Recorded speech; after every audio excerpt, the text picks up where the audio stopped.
So much of the way we approach the book of Malachi looks like gold mining.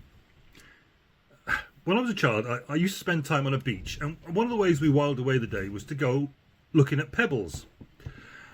And sometimes we'd be thrilled because we'd find a pebble with a shiny vein of mineral in it that was vaguely golden in colour, and we'd run off to distract a determinedly resting parent with the excited proclamation that we'd found some gold.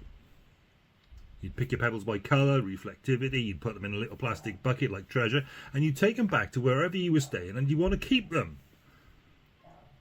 But pebbles belong on the beach, and they were actually no use away from there. There was no value to them, and your parents would give it a day or two, see if you realised the truth about them. And if that didn't work, they'd set about the task of trying to persuade you they were not going into the car boot to be taken home. No point, no value, out of their context, put them back. Now, there's nothing wrong with collecting pebbles, and there's nothing wrong with gold in itself. But if we're going to be able to identify it as gold rather than fool's gold, we need to look into it just where it's turned up, to examine the context in which we found it. And where the book of Malachi is concerned, so many evangelical Christians seem to treat it like a big old beach with pebble on it, from which they extract shiny looking ones from their broader situation and context, stick it in their bucket and carry it off, presuming they've found gold. But all the while the context doesn't support that assumption. Several elements in this book of Malachi suffer in this way. So, for example, people come along and grasp Malachi 2:16, the first part of that verse, I hate divorce, and they take this as an absolute prohibition against divorce, holding for all time and in every situation. And that can be harmful. That approach has led to women and children being sent back into abusive relationships that have proved not only discomforting, but lethal. Malachi 3:10-12 often gets quoted in the course of teaching about tithing, giving to the Lord's work, but not in a way that reflects the meaning of those verses in this book. And then, of course, the last two verses of chapter 4 refer to the return of Elijah, ushering in the day of the Lord. But that has to be seen in the context of what the Lord says about this, referring to the ministry of John the Baptist, operating in the spirit of Elijah, calling the people back to God as his forerunner, the forerunner of the Messiah. So please understand that what we're going to do with this book of Malachi, in the run-up to the celebration of the Nativity, is to see it in its original context and draw lessons to be learned from the author's intended meaning, before bringing that message then forward into the setting of the church and of ourselves in our time. And boy, there's some powerful stuff here in this book that the plucking shiny pebbles from the beach approach to biblical interpretation simply hides, obstructs, and covers up. Let's ask the fundamental questions then, as we're looking at chapter 1, verse 1 of Malachi today. Firstly, who? First of all, who is this guy Malachi? Who is he addressing? Malachi is not a name from anywhere we know about elsewhere in the Old Testament. It's a Hebrew word. It means my messenger. My messenger. So this appears nowhere else in the Old Testament as a name, and certainly the Greek translation of the Old Testament doesn't translate it as a name, but it quite plausibly could have been his name. You know how we give names in Wales to people according to the work that they're doing. Well, that's the sort of idea, perhaps. We just don't know. We don't need to. He really is only the messenger. Of Malachi, then, we know at most no more than his name, possibly not even that. But we do know when he came and what we have got here in this book. So first, what is this book? What? What's the next question? Who? What? One important aspect of the ancient order of the Hebrew Bible is referred to as Tanakh. Torah, the law, Navim, the prophets, Ketuvim, the writings. One of the most important aspects of that is that the 12 prophetic works of Hosea through Malachi, sometimes referred to as the minor prophets, were designed as a single book called the 12.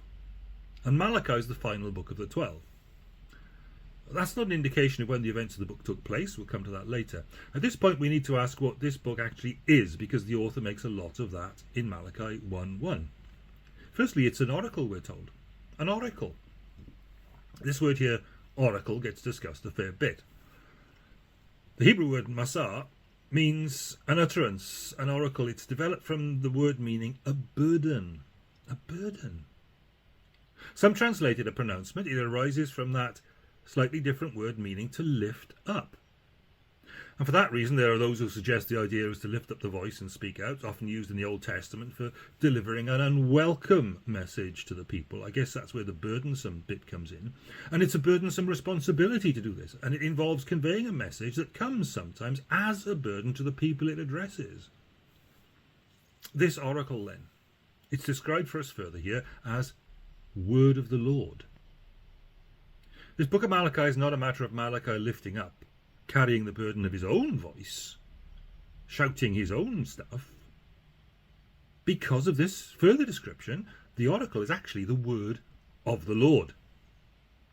What it amounts to, not the word of the prophet, but the Davar Yahweh, this word of the Lord. And the expression throughout the Old Testament always denotes divine revelation. This is coming straight from on high. Notice it isn't the word of God, perhaps the expression we'd use more readily in our time and culture, in our language. It's the word of the Lord, the covenant name for God. It is the pronouncement of the God of the covenant, who's got history with them and relationship with them of old. So this book is absolutely being presented to us as sit up and listen material. Sit up and pay attention. Because of the authority with which it comes, because of the authority of the one from whom it comes. This divine revelation is what we've got. It's the authoritative word of their covenant God and King.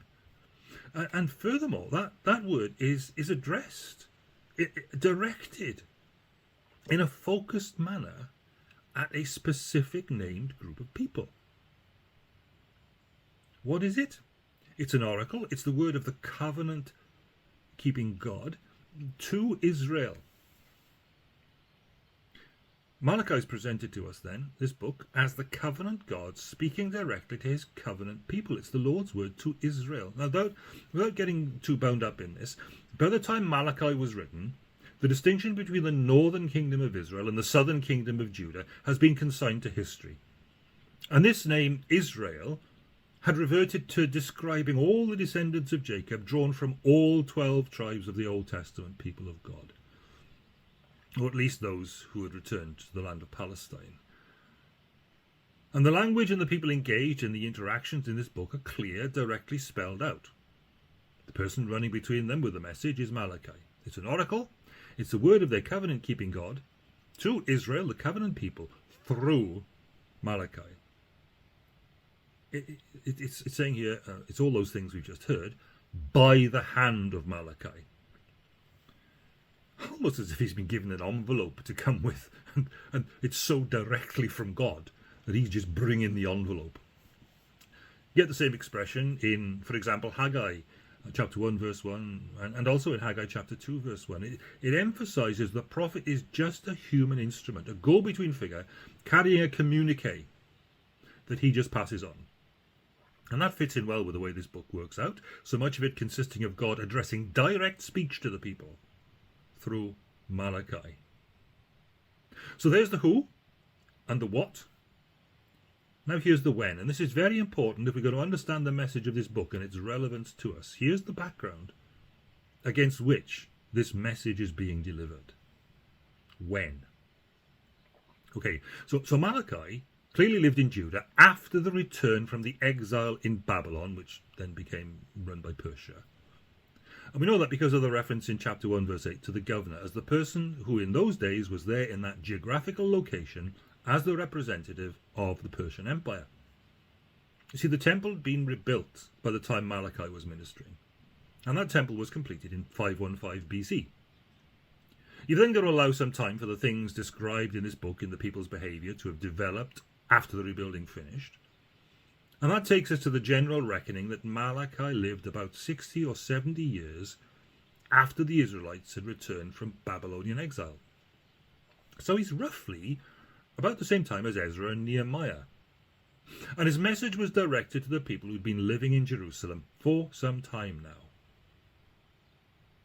The book reckons the temple had been rebuilt a while ago, but if you recall the stories in Ezra and Nehemiah, things were not going so well at this time. When the first Israelites had returned from the exile, hopes were high. They anticipated they would rebuild their lives and the temple, and all the great promises of the prophets would come true pretty much straight away. The Messiah, they reckoned, would come fairly promptly and set up God's kingdom over a unified Israel and over the other nations, bringing peace and justice and the good life. But he hadn't. It hasn't worked out like that, and this had produced a very regrettable effect on the people. And that makes pretty clear the why of the book, the reason it was written. Who, what, when, now why?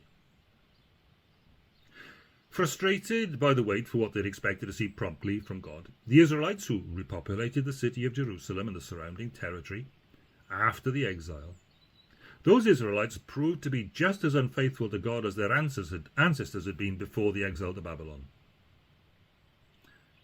They lost the enthusiasm of the people who had initially returned to the land to rebuild that temple. Worse than that, you see, this became an age of religious disillusionment and discontent. Disillusionment and discontent. The people were drifting away. Now, does that ring any bells for you? Are we living in such a time as that now, do you think? An age of religious disillusionment and discontent? Well, I could take you to the newspapers, I think, and illustrate the fact that that is our time. Now, obviously, confronted earlier by the prophet Haggai, the people of Israel had seen the point, admitted the temple ought to be rebuilt, accepted they ought to start immediately. But by the time of Malachi, things had deteriorated. So now when they were challenged about how they were relating to the God of the covenant, they could see nothing wrong with their behaviour or with the way they approached God in worship. In fact, they defended their poor behaviour and more than hinted that what had gone wrong was that the Lord had not delivered on his side of the covenant. Here's the thing.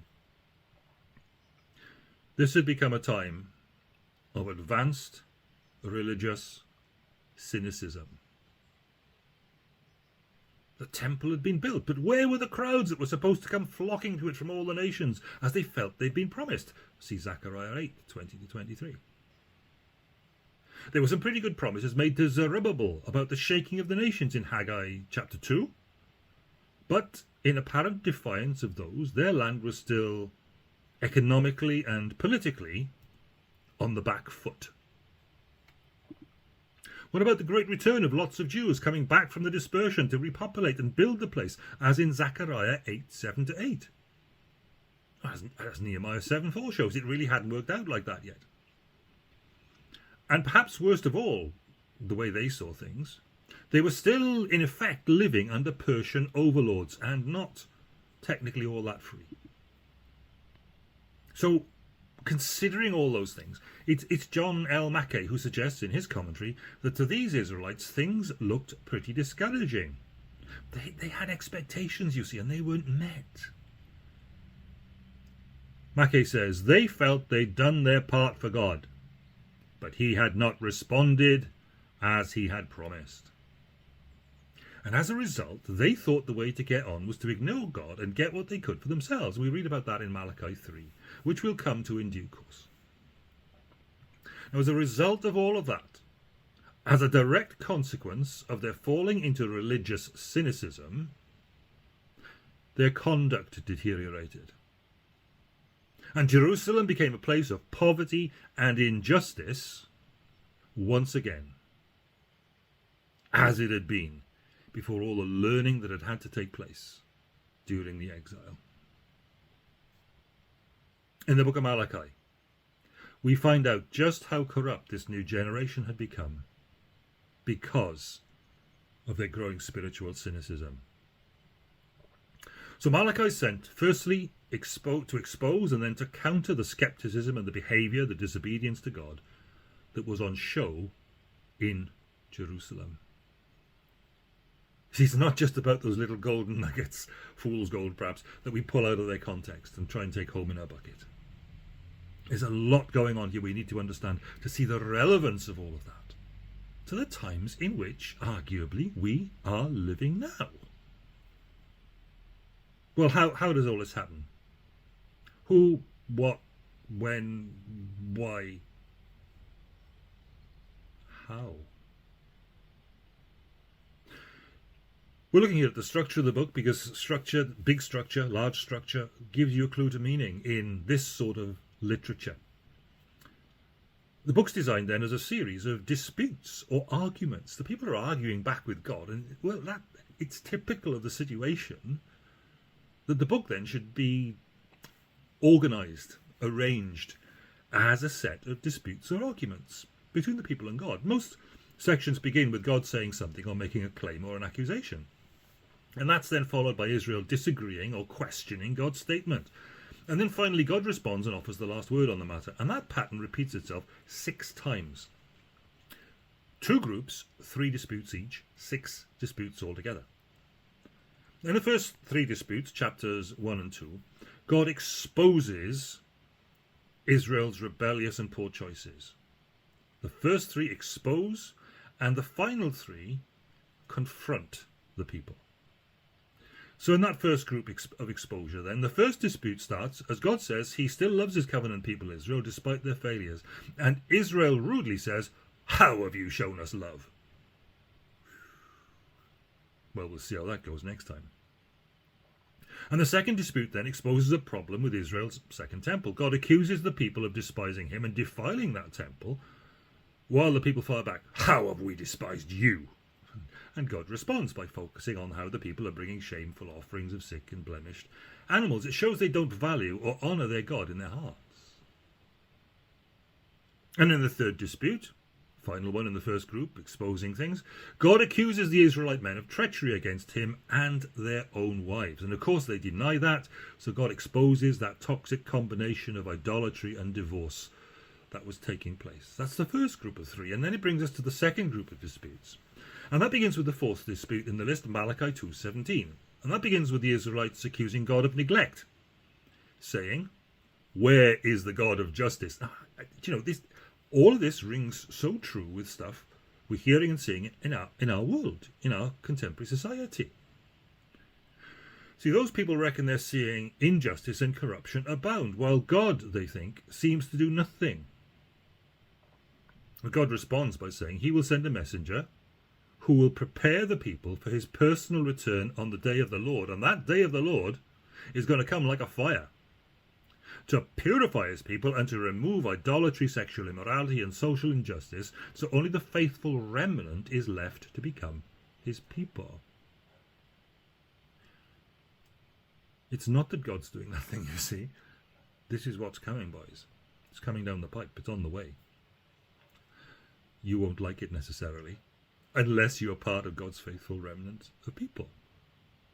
That's the 4th one. In the 5th dispute, God calls the people to turn back to him, to which the people say, "How? How can we do that?" And God confronts their selfishness, and he reminds them they stopped offering a tithe from their income to the temple. Now the Old Testament law taught that when God blessed the people with good things, they should share a portion of that benefit back to him. But Malachi highlights that the people had neglected that responsibility, so the temple fell into disrepair and so on. And God confronts them, saying that while he wants to bless them with abundance, he will only do so if they're faithful, because it's a covenant. And then comes the final 6th dispute.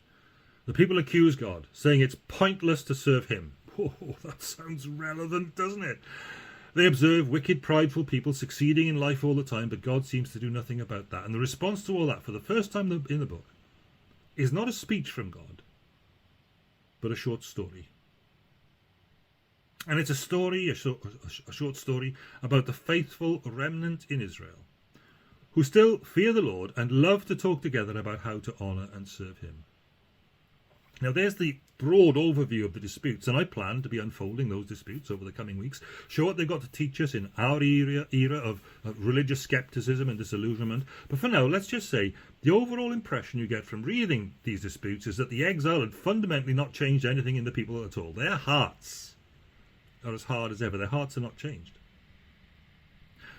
But in chapter 4, verses 1 to 3, the conclusion of all this develops coming of the day of the Lord themes of the coming of the day of the Lord, to highlight the fact that God has appointed a day of purifying judgment to eradicate the wicked and the wickedness from amongst his people, with this proviso.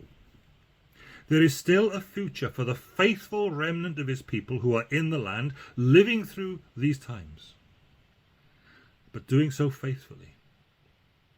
That faithful remnant for whom that coming day of the Lord will be a source of joy and not dread. A day when, chapter 4, verse 2, for you who revere my name, the Son of Righteousness will rise with healing in its rays, and you will go out and frolic like well-fed calves. It's a glorious picture of this bunch of calves full of life and energy, enthusiasm and joy, because they have what they need on that day when the Son of Righteousness will rise with healing in its rays. So now the disputations have ended with the warning of judgment against the impatient and disillusioned, whose impatience and disillusionment and cynicism amount to basic faithlessness and lead to disobedience and idolatry. We see that procession in our own day and times, I would think. But it comes with a warning to the wanderers, this promise, a promise to the faithful remnant, that in that same day of the Lord, those who revere the Lord's name in the faith-testing crucible of their present times will then find that the Son of Righteousness rises for them, bringing healing for them in his wings. You see, the fact that the cynics feel sorry for their lot is no guarantee the Lord will sympathize with their view of things. Certainly not if that feeling sorry for themselves leads to rebellion against him. How's that? Well, it's in this sort of context the Lord's conclusion of his parable of the persistent widow in Luke 18 begins to make more sense to us. The woman has persisted with this unjust judge and it's gone her way, kind of thing. And then verse 6, and the Lord said, this is his interpretation of that parable, listen to what the unjust judge says. And will not God bring about justice for his chosen ones who cry out to him day and night? You see, they're sticking with him. They're being faithful and sticking with him, not going off in religious cynicism. Will not God bring about justice for his chosen ones who cry out to him day and night? Will he keep putting them off? I tell you, he will see that they get justice and quickly. However, and this is the kicker, this is the big deal, he will see to it. However, when the Son of Man comes, will he find faith on the earth? Humanity cries out. The people in Malachi were crying out. And the Lord is addressing his own days when things were not going great for the people of God. Let's face it. In all those times, humanity cries out for justice, as if, after all its own injustices, humanity's own injustices, it is owed receiving its own view of what constitutes justice and is owed it by God. Don't we see that? People demanding justice from God after all the injustices of humanity. How familiar does that sound in our times? Now, in this parable of the unjust judge, the Lord's clear that even those human beings set up in society to give us justice, the judges, are inherently unjust. We all have the taproot of injustice and much more running deep within us, which is why Christ's death on the cross to pay the price of sin and justification by grace through faith alone is absolutely vital for us all. And that's why the big issue is not that we don't feel we're getting a good crack of the whip from God, but whether the Son of Man will find faith on the earth when he comes, putting things right, so that our wrong doesn't drag us under his fierce judgment. Now, if we can grasp that message, it holds potential to be life-changing for us, and it will hold us in that faithful remnant for whom the day of the Lord is like the Son of Righteousness arising with healing in his wings.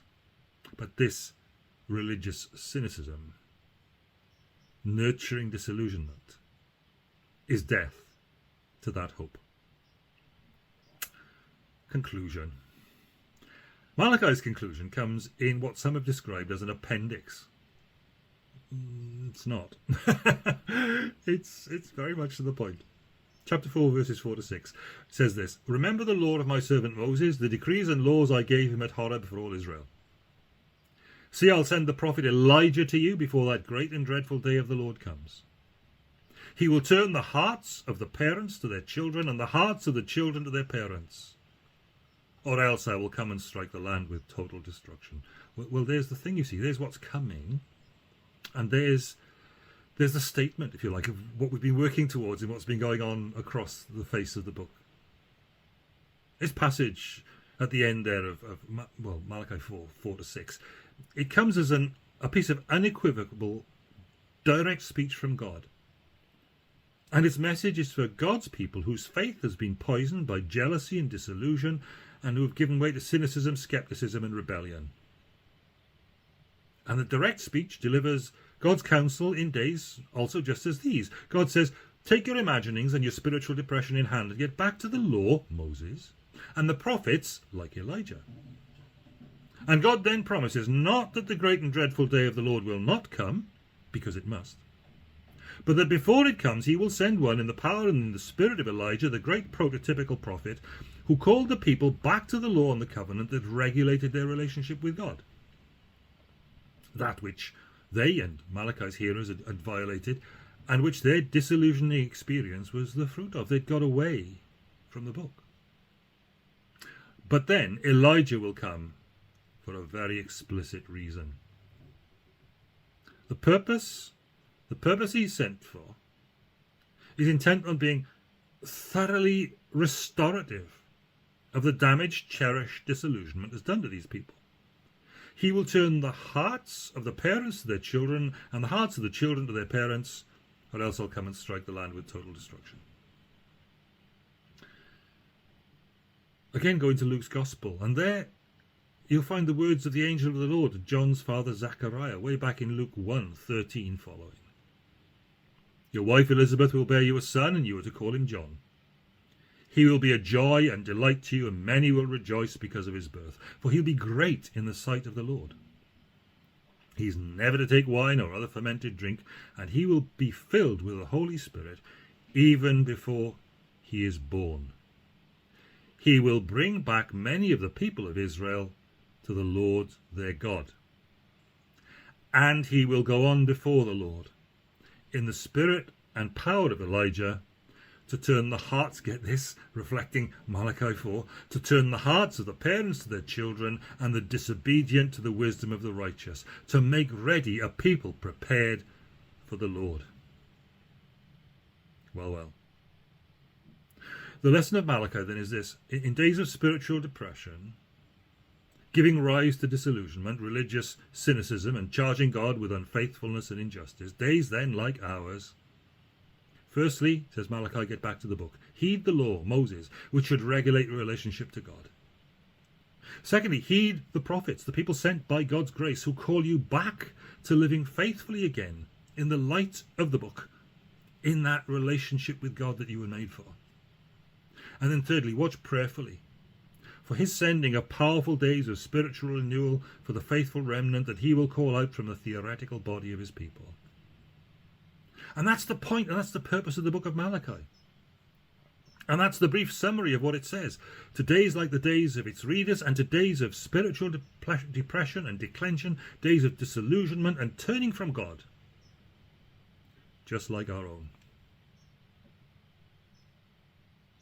God bless you. Let's think about these things as we dig into this book of Malachi and run up to the Christmas season. The appearance of John, who came in the power and the spirit of Elijah, and the coming of the Son of Righteousness, who comes with healing in his wings.